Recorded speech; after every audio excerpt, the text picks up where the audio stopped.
Cocktails and Chords, episode 8. Deniz Baykal, Dennis the drummer, as many of you know him as. You gonna get that microphone, dude? I'll think about it. You gonna grab that thing? I'll think about it. Yeah, okay. It's a podcast. You're supposed to talk into it. You're supposed to chat into it. Oh, hello. Hello. Hello. How you doing today, mate? So good. Okay, that's actually not... I did ask you how you're doing. We're not going to count that, though, because the first question that I've been kicking off these podcasts with is, why the Moscow Mule today? What inspired you to want to have this drink? Is it your favorite cocktail?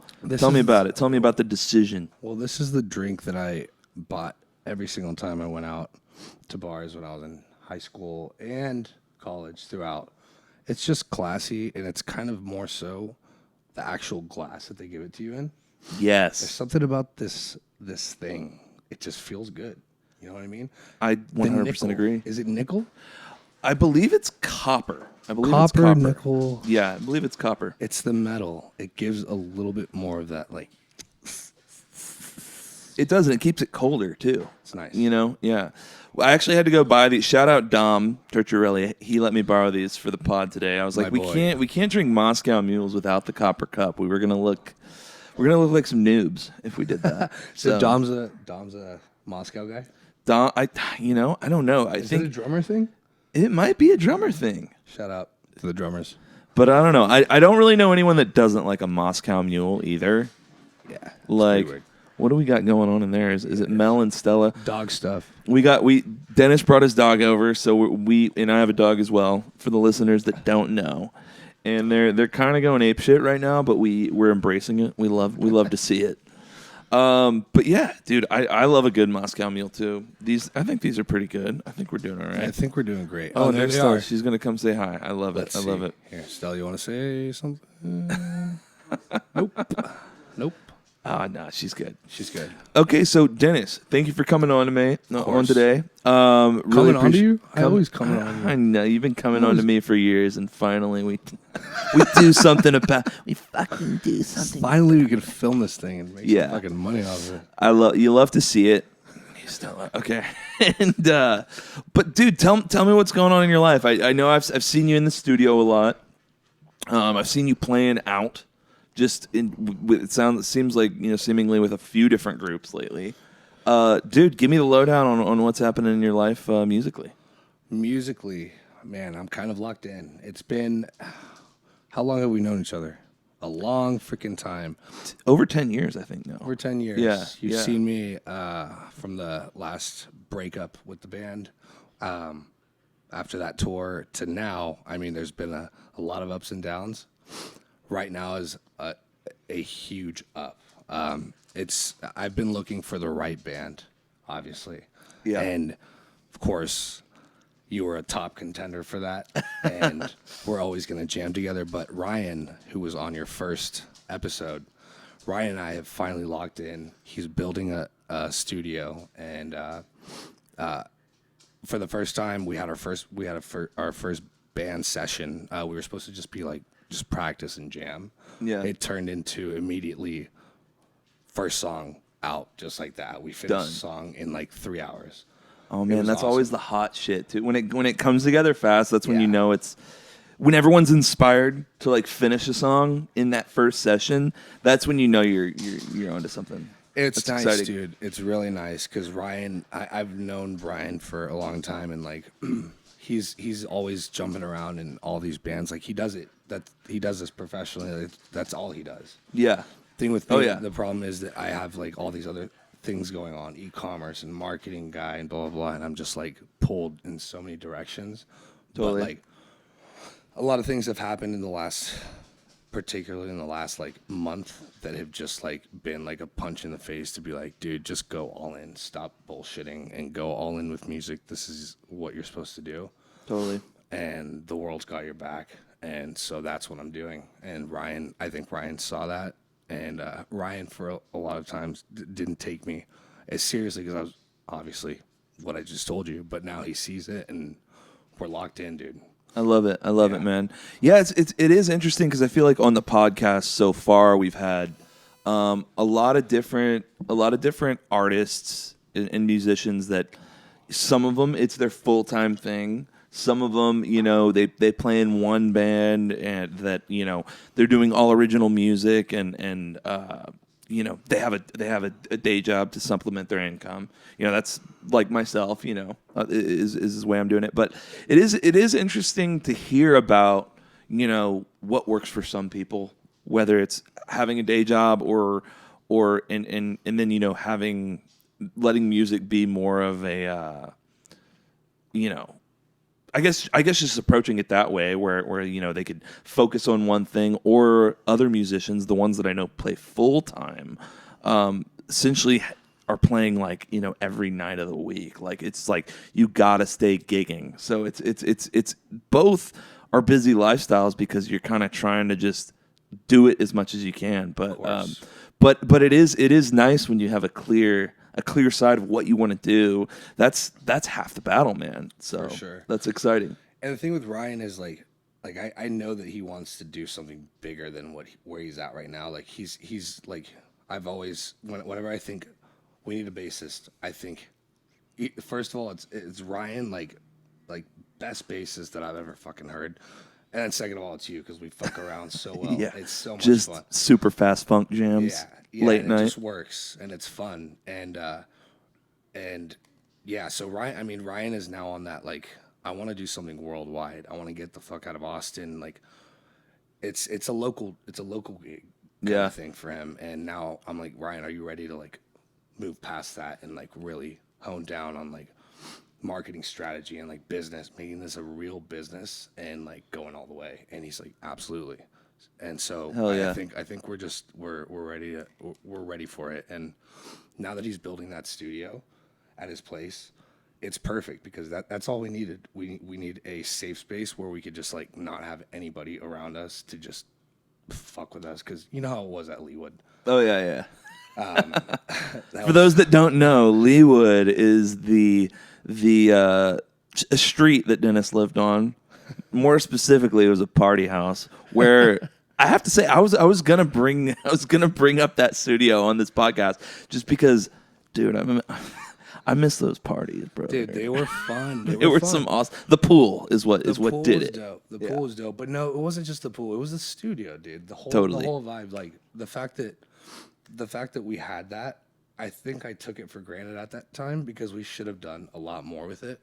It was built out for us to just like go for it. Yeah. I don't know if you know this, but apparently the same guy that built Jimi Hendrix's studio in New York. Do you know the name of that studio? I cannot remember the name of that studio. Is it it's not something? Electric Ladyland? Yeah. Yeah. Okay. Yeah. He designed the studio at Leewood. No way. Yeah. I just learned that just not long ago. That's interesting. Yeah. Dude, that's pretty epic. Yeah. I think a lot of us just took it for granted and fucked around, and especially myself. Yeah. But I think what I use that place for more so is to, like, I always wanted a place where I could, as a drummer, it's really hard to just like jam out and whenever you want in the middle of the night, think of something and you just want to jam, and it's so loud. Yeah. Guitar, you could like do whatever, singing, blah, blah, blah, singing to the phone. Drums is just different. It is. My entire life's goal is to find a place where I could just soundproof as fuck and just fuck it up. Have you ever messed around really with like electronic drums at all? I feel like so many mixed reviews. I mean, is that, I know, like, getting a set of electronic drums and throwing some headphones on is an option, but then a lot of drummers I talk to, they're just like, well, it's not the same, and I get that. I mean, I've played both, obviously, a little bit.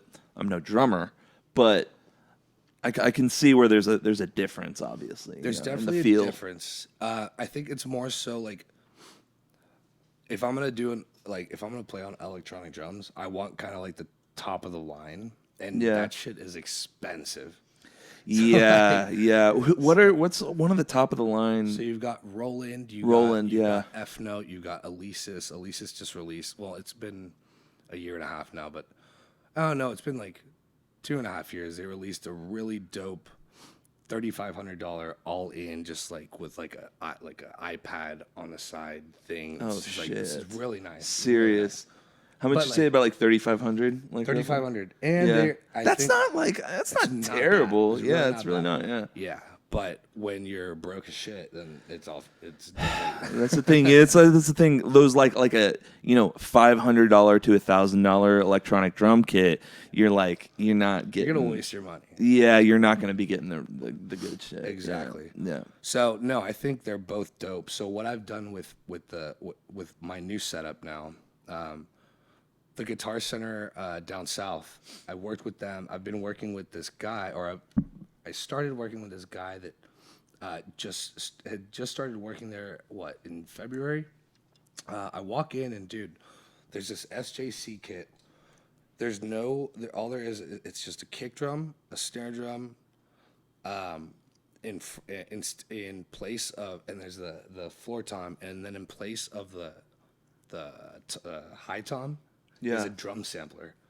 Oh, so you could just put whatever you want. It's Yes. there. Hell yeah. And that's then tight. like everything's tuned perfectly. His cymbals are perfect. He's got the 9,000s, double pedals, and I was like, and I just played on. I was like, I'm gonna come back and I will buy this from you. I promise you. hell and yeah. 3 months later, finally did that. Nice. And so that's now now it's like a hybrid kit. So I have my acoustic stuff, but now I'm gonna be incorporating the electronic shit. Dude, I feel like that's perfect for you because I mean, you obviously play with like rock bands and stuff, all around town, but you also I see you playing a lot with DJs and like doing the electronic. And I mean, Blunt Force, it was like very much like an electronic driven, performance with the live drums and the live guitar. So, dude, hell yeah. I'll have to check that kit out, man. I want to jam with you on that. So that sounds sick. It sounds so nice. Like, man, it's just like, it's such a breath of fresh air to like hit a new kit and like with new toms, new everything. It feels so good, dude. Feels so good. Amazing. I'm really happy with it. And on top of that, I bought I went out and bought like a new bass, a new guitar, new everything. And just like, I just want to just like, here's my money, take it. Now I'm going to fucking produce something with all the gear that I've always wanted. Yeah. And after Leewood, a lot of my stuff got displaced and went all over the place. Yeah. And people broke stuff and just. Oh yeah. It was I know. advantage of it. I know that. I'm aware of people breaking stuff in that house. Fuck. Speaking of a bass amp, no.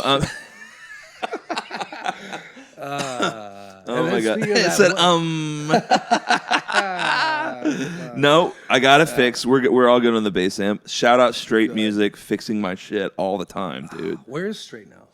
They're off B Cave. They're like if you drive toward Barton Springs Mall, and then you go a little past there, you can make a ride into one of those neighborhoods. And Sick. it's right back in there. I thought they were just gone. Like I came back to, because I went to Houston for a little bit just to recalibrate. I came back, gone. Bring that mic a little closer to you. Just make. Fuck. Oh shit. Is that good? I think it sounds good. Cool. Yeah. Dude, I love when you leave me a voice message, dude. I have to say. Dennis voice messages are one of my favorite things to receive on my iPhone. It's right up there with nudes. Yeah, I mean it's the same shit. It's the same shit. Like you could definitely still jack off to it and get the same effect. Do you want to give the audience a taste of how those voice messages go? I'll give one back. I'll give one back to you. Oh, fuck. God damn. Oh. Call me back, dude. And then I'll go. And then I'll return. Oh my god. Fuck. Oh, yeah, dude. What's up, dude? Dude, I'm on a call. I'm on a fucking. Dude, I'm at work right now. It's so good. That is one of my favorite things, dude. I love when we were jamming back in the day, back in Leewood and Ryan came through, and we were like, that was when we started doing that, and he was just like, what the hell is wrong with you guys, dude? Like you could tell he was so uncomfortable, dude. I love it. Idea. I loved it. But dude, tell me more about the project with Ryan. I know. I mean, obviously, dude. Like when I had gone over to his place and saw the studio that he had just with the one room and the drum kit kind of out in like the living area, I guess. I mean, that was a dope setup. So I can only imagine the new setup is awesome, but I still yet to see it. I definitely want to come check it out. Where are you guys at with the production? Do y'all have a couple songs done, or are y'all have any shows planned, or not quite? Are we not quite there? Like, I guess where are we at with it? I'm curious. Dude, when I say brand new, I'm talking like just 2 days ago was first like office hours. Yes, That was it. We were like, this day we begin the journey. nice. Y'all are doing like a weekly No, jam? well, we're gonna try to make it an everyday thing for at least an hour. That's how I've always done it in high school to college with all my other bands, blah blah blah.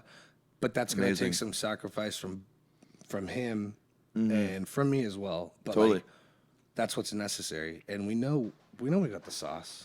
You Yeah, know? yeah. We've got the sauce, and we've got the gear. We've got everything we need. We've got the people behind us. And we both agreed that we're not going to talk about genres and all that shit. We're just gonna like whatever flows. We're gonna go back in our own archives and from Ableton and shit that we like our favorite tracks that we never finished, or maybe 15-year-old like licks that we never. Because he's multi-instrumentalist and I am as well, and there's a lot of things that we want to get down on paper, actually like set in stone, and this is the time to do that. And so we're just like, we agreed like, let's not worry about the bullshit, let's just make stuff that we like, and then afterwards we'll figure out, like, it'll organically start to grow, start to develop into its own thing. Exactly. Yeah, it's where I think it's kind of interesting because like all the bands I've played in over the years too, I feel like the best projects are exactly that's how they spawn. I guess you kind of start jamming with your friends, and then there's like, okay, I think we got something here. I don't know what it is, but I think we got something, and then it's like you don't have to think like. You don't have to think about telling people, are we a rock band? Are we a funk band? Are we a blues band? Are we a country? I'm not that I've ever almost been in a country band, but there's nothing wrong with it. No, not at all. Not at all. I just think that has never really been my style. Yeah. But or my influences, I should say. But yeah, it's the best stuff always happens where you're like, this is fun and we're making it. I don't know what the hell it is, but I feel like this is creative and I'm enjoying it. Exactly. I'm enjoying the process. Exactly. And if in that over the years, I think that's what I've started to enjoy most about music and producing music, playing music live, is just the process of it all. Not getting caught up in how are we going to promote this, or how are we going to, shoot the music video. And those things can be fun too. But I think the process for me, it's like I truly do love the process of just getting in the studio, recording, trying new things. If it works, hell yeah. If it doesn't, it's all good because we'll try something else. Whatever, Exactly. So that's awesome that y'all are doing it. But yeah, just my own insight on like, enjoying the process. And I think this podcast is kind of turned into a thing where, just setting up these microphones and the camera and shit. Like, I'm starting to enjoy this process as well. And like, even just making cocktails for my friends, learning how to make drinks. And Shit was fire, though. It was good. It was good. If anyone's looking for a bar back, boom. Boy. There it is. There it is. I think I maybe went a little heavy on the ginger beer. Dude, but that's totally fine. I But love ginger beer. what can you do? They're tasty. What do you do? They're tasty. We're sipping over here. It's good. What going back to, so I know that with you, it was, you've had a couple bigger musical projects in your life, and then I actually texted Ashton earlier, and I was like, your brother, I was like, what was the name of Dennis's band. What was? And I remember it was something kind of sounded like you heard the band name and you're like, okay, this is like pop punk emo. What was the name? We Go Way Back. We Go Way Back. There it is. There it is. Yes. Dude. Was that high school for That you? was in high school. Hell That was yeah, in high dude. school. Hell yeah. And the band before that was I Had a Name with my buddy Nick that unfortunately passed away around this time last year. But yeah, dude, I've been going back to my roots really. Nick was a really huge influence in my life. He's the one that introduced me to like pop punk and just music in general. Yeah. He's the one that pushed me like, yo, come to this Blink-182 concert. And I went and I just got obsessed. And from then on, like music was, I was in love and I was like, music, this is what I want to do for the rest of my life. Yeah. Then he died and we got to enjoy one last Blink-182 concert at ACL last year. That was the last time we saw him. And it was just fucking awesome. And I feel like I've got like a guardian angel, you know. It's amazing, man. Making sure that I make it happen. So Yeah. it's really cool. Did he sing and play guitar? He sang and drank whiskey. And screamed. He just had such a huge taste in music. You know, like after went to go visit the parents after, you know, unfortunately he passed away, and we went into his room and he still had my Pokemon. We were obsessed with like Pokemon cards and dude, hell yeah. stuff like that. And Dude, those are coming back too. Dude, they are. They are like I got a buddy who's like buying them now, and I'm like Chris. Actually, yeah, he's all into it right now. Dude, like, they're expensive. We were like, shit, should we like take these? Should we sell these things? Yeah. But no, we were like, no. But then he's got that, and then he's got a vinyl collection and a CD collection of every pop punk album you've ever thought of in your life, and it's all organized so perfectly. All the vinyls, just like a savant in knowing like who's going to be. He should have been an A&R representative. Yeah. And that's kind of like I think what happened. He just wasn't happy with his life. Totally. And but yeah. Anyway, so like a lot of what I do is I have him in my mind. And Yeah. So, yeah. That's amazing, man. And it is good to remember, dude. You know, like it's always great to think of those memories of people we've lost in the music scene and in our personal lives and families and stuff, and letting that be a motivation for us. Absolutely. A motivation, and also just doing things in their honor. You know what I mean? Like doing something to honor someone else is, I think, one of the best ways, and always, great things can really come from that. Absolutely. You know what I mean? Absolutely. So that's awesome. Now, when with We Go Way Back, let's go. So that was high school. We Go. It's funny to like even say the title. That was like a punk band in high school. And were y'all like, tell me, were you playing drums? There was a band before that, obviously, and then you were playing drums.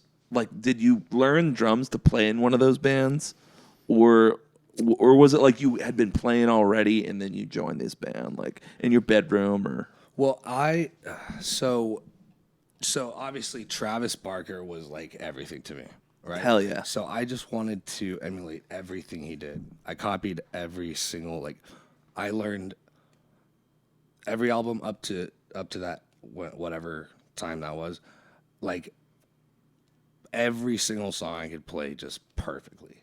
Hell yeah. And I just made sure that I understood how to, like, what he was doing, like, understood his, like, method. And so it wasn't for that band. It was just, like, I met a couple dudes who are still friends of mine to this day that were the same way. Kind of like-minded. Like-minded. Yeah. Kind of wanted to make music in this style. And then, hell yeah. That's amazing. And so it's a rare thing to find too. Rare. Yeah, Very rare. yeah, yeah. And so I was a basketball player, right, and a rugby player, and I just quit all that shit. Just like, I want to do this. Yeah. And I got a lot of shit from like my rugby teams, like, because I was a fast little motherfucker. Yeah, yeah. Like I could like run around motherfuckers and just score all the time. I was like, yeah, guys, I'm just I'm just gonna play with the band. Like, your band's not gonna go anywhere. And rugby's, and you're gonna really go. Yeah, I'm yeah, gonna yeah. go super far with rugby. But Yeah. anyway, what was Not the- you, but you very well could have. I was just saying, like, Well, I mean, anyway, I mean, I could, maybe, but like, who what knows? the fuck? Yeah, who knows? This was way more At that fun. point, it's like you're a kid, dude. What's more fun Yeah, to you? You know what I mean? exactly, Yeah, exactly. And we took it really seriously. Like as kids, like I would during lunch, I'm talking for 4 fucking years. During lunch, we would go to the bathroom, take our pants off, maybe take a shit or not, eat our food, do our homework, so that we had at 3:30 we could fucking race our cars back to Josh's house and practice for the next 3 hours every single day for 5 days a week for 4 years. We did that. But we also fucked around super hard. yeah. I remember it was me, Ash. I have a similar like high school vibe because it Yeah. was like Ash, Kike, Yeah. and John a lot of the time. And I don't know if you ever met John, but he was in our group that we had like together in high school, and it was like, of course, it was like, let's sneak away. We're gonna leave school early, smoke a fucking bowl on the way home, fucking Always. be all sneaky, Always. and then yeah, just go play music for 3 hours. Our parents walk in or whatever, and our eyes are all red and shit. But it was like, but then that was little did I know that that was actually gonna be like my foundation for playing live music and literally the life I live today and that I have lived, playing music for the last 15 years. That was kind of the building blocks for it. And it's like 100%, it's a trip that's kind of where it started, just goofing off with the boys, but then and I think there's part of that always should remain. You know what I mean? Like if you can't, if playing music doesn't feel like you're just hanging with the boys and having a good time, and it starts to feel like work, that's when I get a little like, okay, what are we doing? And maybe that's a bad thing. Maybe it's a lazy thing on I don't know. Maybe that's me being lazy. But at the same time, it's like I have to have if it's not fun, then what are we doing? You know what I mean? I feel you. I don't know. Do you feel the same way? I'm curious. There's a lot of times where it's not going to be fun, Yeah. just because like you have to get over some barriers that are it just is the way it is. But like, yeah, I think the main difference between the ones that go like become Hall of Famers and the ones that do great things but like just kind of quit are the ones who just like innately just like have a passion for it and want like really just like I'll give you an example. I mean, for me, like I'm no Hall of Famer and I don't expect myself to ever be. But rock what and the roll Hall of fuck- Famer, Dennis the drummer. Let's fucking go. Hell yeah, dude. But one of the big things is like, what are you do? Why are you doing it? And it's like, are you doing it for you, or are you doing it for like, what's the cause? For me, it's money and all that stuff is gonna come, right? Like that's not whatever. Like it will come, and like I would rather not be famous and be able to fucking inspire 1 million fucking people Yeah, than like vice versa. Like it's like for me, it's more my mission is more so to like get people to do what they love to do, totally. whether it's music or whatever. But like, take the chance to just do it. Hell yeah. That's an awesome message and an awesome approach. I think more people should have that approach. And it's kind of interesting, like when I think about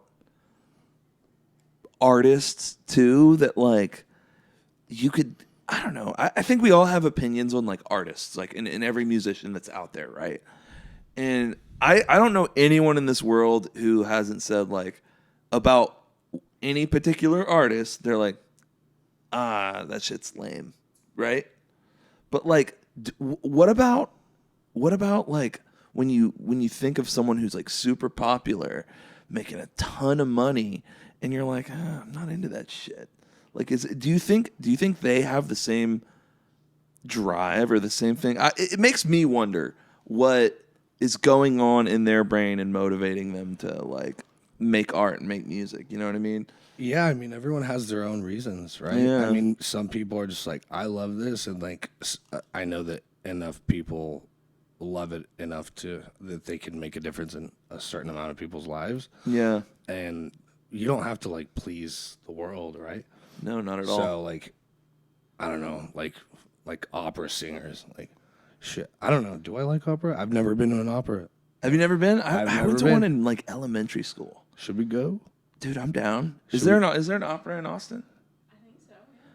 Should we like? We should check it out. I we bet that shit's dope. Should we get like what drug? With how many talented musicians there are in Austin, they gotta have a sick opera, right? Yeah, like what are they doing it for? Kind of shit. Like, you know what I mean? Man, it's such a abstract art music because it's like you have DJs who are that's a performance in its own way. You've got rock bands who it's like more of maybe a party on stage. You've got opera. You've got all these different forms of it, and it's funny to see different personalities come together and is it a cellist? Is the one who plays or a celloist? Cellist. Okay. Cellist. So like some cellist in some orchestra could be so like more dedicated to playing that cello, more passionate about it than I am about playing guitar, playing in bands, or you are playing drums or whatever. But it's like we might never even like hear it because we're not into that, or we're not actively. I shouldn't say we're not into it, but we're not like actively going to listen to that For sure. You know what I mean? But it is incredible. It's still amazing too. But it's like we just don't hear it. And then there's I don't know. There's a lot of pop musicians where I'm like, this fucking dude can't sing or whatever. You know what I mean? And it's just it's really interesting. That I guess that's my like where it just kind of baffles me sometimes is where like when you see that and like there's so many artists out there, so many talented artists that I'm just like, holy shit, like how does no one know about this person? Of course, like dude. how are they not fucking touring the world right now? You know what I mean? 100%. And it's a trip. But then I think when you're in the business long enough too, you kind of see that, oh, well, maybe they're making a living, they're doing their thing, and they're happy doing that, and they're reaching the people that they need to reach. So all is fucking good. You know what I mean? For sure. So, well, on that note, I mean, I can't really talk about it too much, but I've been working on something really, really big. Think Kill Tony for musicians. oh, I think we chatted a little bit about this. Yeah, Keeping yeah. that on the down low for now, but it's happening. And Don't worry, that's- there won't be a ton of people that see this podcast. But it's happening, and it's fucking exciting. The whole point is for people who's like, how the fuck how has this person not been discovered yet? More people need to hear this shit because again, going back to the inspiration thing, that person could fucking inspire a whole new generation of people, or someone who's going through a lot of fucking hard times, or like to just continue. Like maybe someone's at the brink of quitting, you can stop them from doing that and continue, and they could become the next big fucking thing and do it for Dude, the next I love generation. that idea. I mean, dude, Yeah. I'm kind of like, dude, you sure you want to share that on the podcast? Because it's here such it a good is. idea. It's such a good idea. Yeah. there's luckily there's a lot of moving parts to it that no one's just gonna guess what exactly how it's done, but that's the gist, and like people should know that's coming. It's gonna be sick as fuck. Kill Tony is an interesting one. Have you ever been to one of the Kill Tony shows? Not yet, but I've been watching it much. It and pops it's up on so my fucking reels funny, all the dude. time. It's dude. so good. It is. It I is. love it, and I love his whole thing. It's like he's the one he's a great comedian, but he gives everyone a chance, just random people a chance to just get up there, take a minute, and fuck. If it hits, it hits. If not, It's a pretty incredible platform. Yeah. The way he's doing it. I mean, yeah, dude. it's hilarious watching the people bomb I on love there. that. I love that Dude, the most. it's so funny. The And it, awkward shit is so fucked up. and what's cool about it too is like there's sometimes the ones where it's like, okay, it's this guy's first time ever doing comedy. He went for it. He bombed, whatever. And then there's some people that have been doing like he interviews them, after they do their minute, and he's like, how long have you been doing comedy? And they're like 10 years or something, and then they still bomb. And then there's other guys that come on and they crush it, and they're like, how long have you been doing comedy? And they're like, this is my first time. Yeah. And it's just like it's cool seeing that mix, and it's like it makes me wonder. I'm like, shit. Like, Should we get up there? dude, should I give this thing a go? Maybe We I'll have try to, dude. No, We have to. or also just like, what do you think about this? So I've always kind of gone back and forth on this thing. Okay, specifically, I feel like I hear it's mostly when people say the most often example of this is when I hear people say, "Oh, I'm tone deaf. I can't sing." But the question, how much of whether it come to comedy or music, how much of raw talent or gifted, natural gifted talent versus hard work and persistence will make a performance or an artist great? Like, do you think to be, to convey your message or reach your audience, you can just have persistence, even if naturally you're not very good at whatever this art form is? Or do you think has to take a certain level of natural talent and ability? I go back and forth on this. So I'm curious to hear your... Yeah, dude. I think the saying goes that persistence will always beat talent, like lazy talent. For sure. But I think there's so much more to it. And I think one thing, like, if just like someone who goes out there is like, yeah, this is my first time even trying it, is confidence. Yeah. You have to just have the confidence, because like if you're not confident, real. you have to be okay with like failure and knowing like this could go horribly wrong. Yeah. And, like if you let that take over, then you're fucked. It's probably gonna go horribly wrong. You just have to just be like, I'm about to fucking kill this. And if you don't, it's like, well, fuck. What's wrong? And I wonder if in that funny. situation too, I wonder if it's like, oh, this is my first time doing comedy. If I bomb, who cares? I'm going for it. Yeah. Versus the comedian that's been doing comedy for 10 years that like, all right, this is my fucking shot. Like they're psyching themselves out, and then they go up there and they're tight and they're rigid. Versus like maybe this guy's just loose. He went out there, he fucking went for it, and it worked. Versus 100%. Someone who's like, okay, my whole life is built up to this moment. Like, and you add all that pressure to it. It's funny because I feel like I've felt that way at shows playing music too, where like maybe I just go in and like maybe I was a little nervous going in, but like it's first time playing here, doing this, whatever. We can go in and crush it.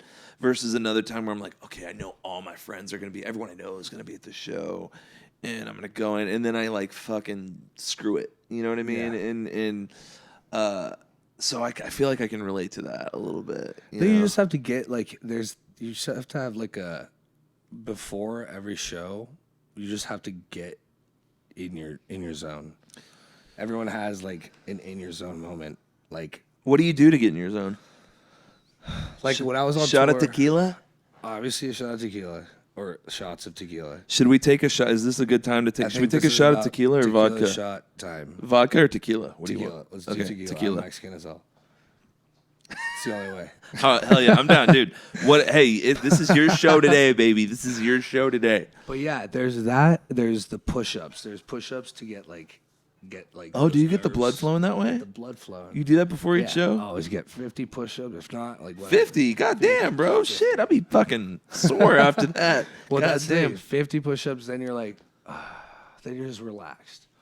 And then interesting. Okay. And then you're just like, all right, you cannot, like in my head, I'm like, I cannot fuck up. So like I'm playing a show. This is not practice now. So no time to fuck up. So I just I look out to the crowd, whatever.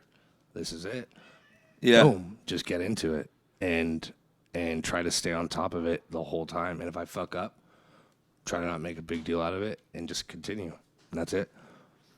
Don't get in your head too much. Just can't. enjoy it. You can't. Yeah. Have you ever had a time where you got in your head too much before a show? For sure. Yeah. I think those are when my friends are there's it's a smaller show, weirdly smaller shows. Interesting. Okay. I think it's the bigger ones that make me nervous. But that's a good nervous. It's all right, fuck, here we are. I deserve this, and people are here to see me. So I'm gonna show them that.